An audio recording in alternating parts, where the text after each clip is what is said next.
Listen me. The Bible says in Matthew 5, verse 13, we are the salt of the earth. And if the salt has lost its savior, we lose our savior. That's why we went into captivity. And all the curses is poured upon us. That's why we cannot excel. All right? That's in Daniel 9 and 7 and Deuteronomy 11:26 and Deuteronomy 28:15 all down. All right? We are the salt of the earth, but the salt loses savior.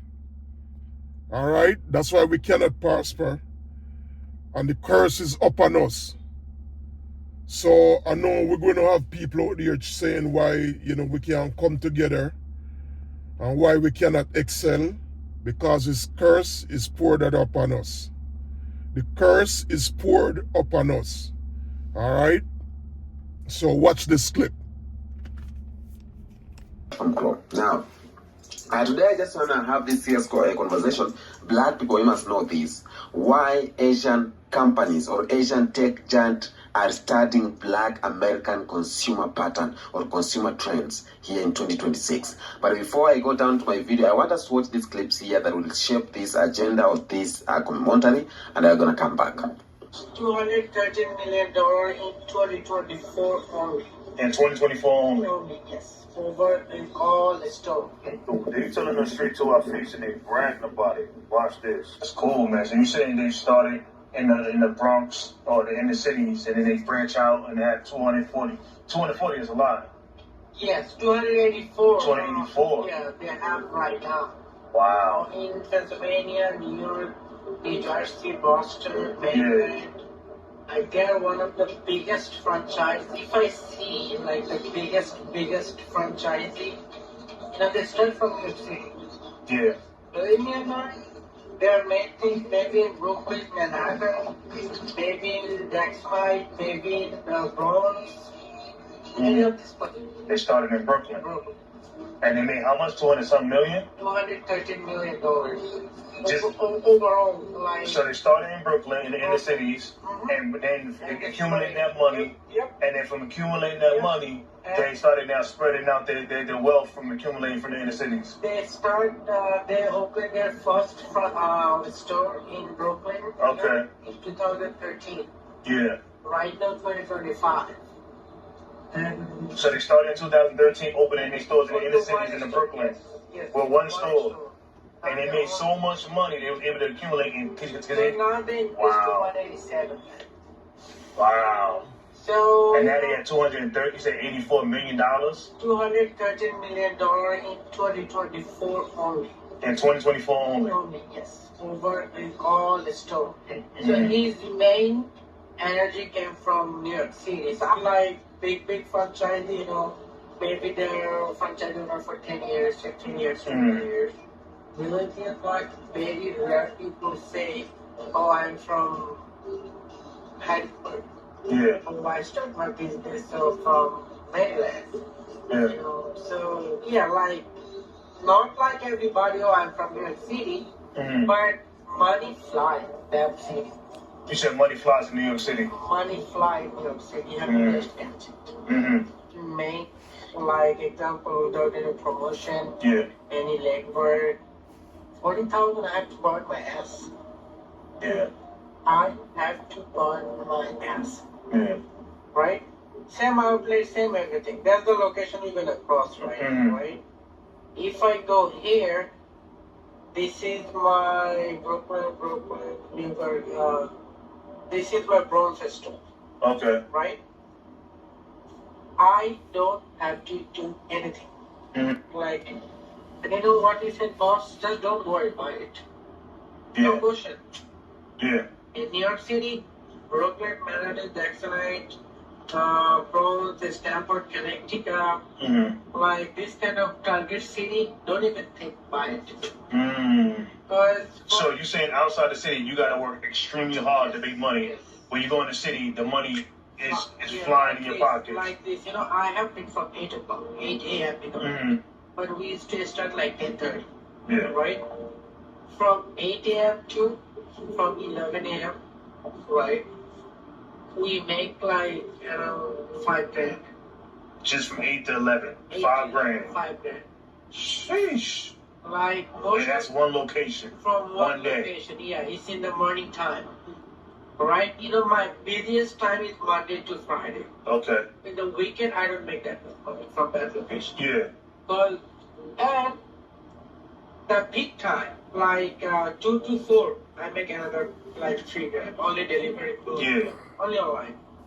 Wow. After 7 o'clock, my sales is done. Yeah. This is why it's very important to do group economics, keep that $1.9 to $2.6 trillion in our communities.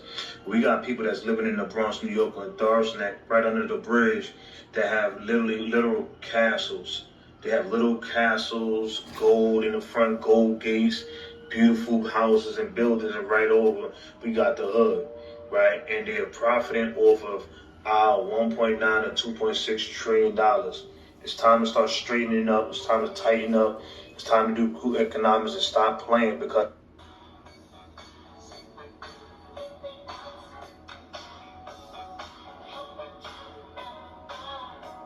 this is the latest example of what Black Americans are talking about. Everybody else in the world claims that we have no culture, that we've never contributed anything to society, that we do not know where we're from, we don't have our own identity, but everybody rushes to copy what we're doing. You just heard the music they're listening to and you see their dance moves. And this influencer has over 2 million followers, and on this video alone has over 100,000 likes. And this story plays out all the time, especially on this app. This app was made popular when it debuted in the United States by Black creators, Black American creators, young children who came on this app dancing and performing. And then what happened? White creators and then everybody else copied the Black American creators, and they got the notoriety, they got the following, they built platforms, and they were able to make their bag off the work of Black Americans. Same old story. And here's the latest example. And then you have performers like Aziz Ansari and Aquafina, two people I do not care for, who built their careers off of acting Black and speaking Black. And then once their careers hit a certain level of success, they shed it as they continue on. Black Americans, again, don't tolerate anybody telling you that you have no culture, that you don't know your history, you don't have any identity, that you do not contribute, because this is Exhibit A. For us being the dregs of humanity, people constantly watch us and observe us so that they can appropriate what we do, steal it, and then they gain popularity, notoriety, wealth, and fame from it. And Black Americans, I know we're tired of it. And I'm going to keep calling it out every time I see it. Black Americans don't have a culture. Y'all don't contribute anything. Just show them this. The Negro has a terrific purchasing power. Their standard of living and their earning power has been increased tremendously, I would say, in the last 10 or 15 years. And they have a large amount of money to be spent now, and they spend it very, very fluently. So the merchants, of course, was feeling the pinch because they were definitely not coming downtown to spend that money. The uptown streets were absolutely forsaken of any Negroes. Made it a point to go around to the different stores up and down Chase Street. All in all, it was reaching some rather staggering and serious proportions. This clip comes from a 1960 NBC News documentary called White Paper, Sit-In. The documentary covered the Nashville sit-in movement and the campaign to end segregation at the city's downtown businesses. By this point, civil rights leaders had expanded the movement beyond the lunch counters, encouraging Nashville's Black community to boycott downtown stores that refused to desegregate. In this clip, white business owners described the financial impact of that boycott. Well, the boycott pretty well killed business downtown.